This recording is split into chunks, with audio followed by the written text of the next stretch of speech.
Je suis Anne-Cécile Maillefer, je suis présidente de la Fondation des femmes, une fondation que j'ai cofondée il y a 7 ans. Et je suis née à Nancy. La dynamique au sein de la population, elle est lancée et elle est extrêmement positive. Quand j'ai commencé à militer pour le féminisme et que je disais oui, ce serait bien que les femmes elles portent plainte, jamais j'aurais pu m'imaginer que quelques années plus tard, on serait là en 2023.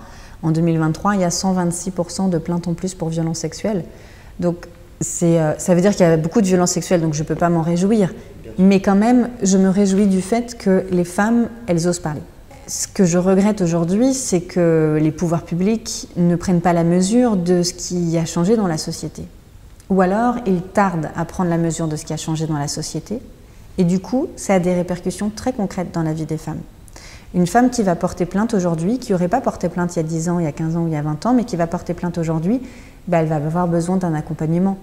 Elle porte plainte, mais en vrai, ce qu'elle a besoin, au-delà de voir son ex-conjoint condamné, c'est surtout aussi de vivre différemment.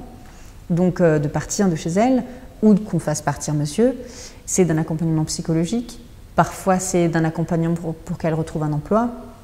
Si elle a été isolée par l'ex-conjoint violent, ça va être une prise en charge aussi des enfants. Donc c'est des besoins sociaux, juridiques.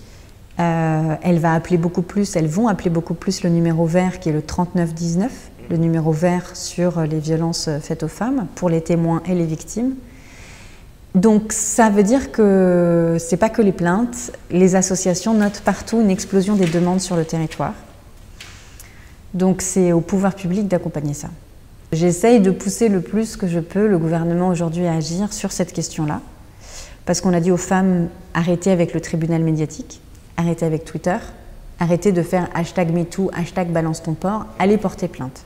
Elles l'ont fait, mais derrière, on n'a pas ce qu'il faut pour le moment pour vraiment traiter tout ça avec tout le sérieux qu'elle mérite. Donc c'est ce paradoxe de dire c'est une grande cause et en même temps, on ne met pas d'argent. Donc c'est vrai que c'est illogique et surtout ça amène à des effets très négatifs pour les femmes dans leur vie de tous les jours dès qu'elles ont une problématique liée à leurs conditions de femme, puisque ça veut dire pas suffisamment d'associations, pas suffisamment de centres d'hébergement, pas suffisamment d'accueil, d'écoute, d'orientation, pas suffisamment d'écoutantes au bout du fil quand on veut appeler le 3919. Donc ça a vraiment des effets très concrets pour les femmes, le fait de ne pas mettre d'argent là-dessus. J'étais vraiment agréablement surprise par le projet de construction de Maison des femmes à Nancy. C'est un territoire sur lequel il y a beaucoup de choses à faire. Et donc ce genre de lieu qui permet de rassembler des associations, mais également qui permet de faire de l'hébergement, de l'accueil, de l'accompagnement, c'est vraiment une solution que nous, on recommande fortement aux collectivités locales parce que ça peut permettre de répondre aux besoins des Meurthe-et-Mosellanes et évidemment aussi des associations qui les accompagnent pour qu'elles puissent aussi les accompagner dans de bonnes conditions et les accompagner collectivement. C'est ça l'intérêt d'un lieu comme celui-là, c'est que plusieurs associations vont pouvoir agir en même temps et donc accompagner de manière holistique, c'est la manière dont, ça veut dire sur plusieurs sujets en même temps, des femmes sur plusieurs problématiques qu'elles peuvent avoir en même temps.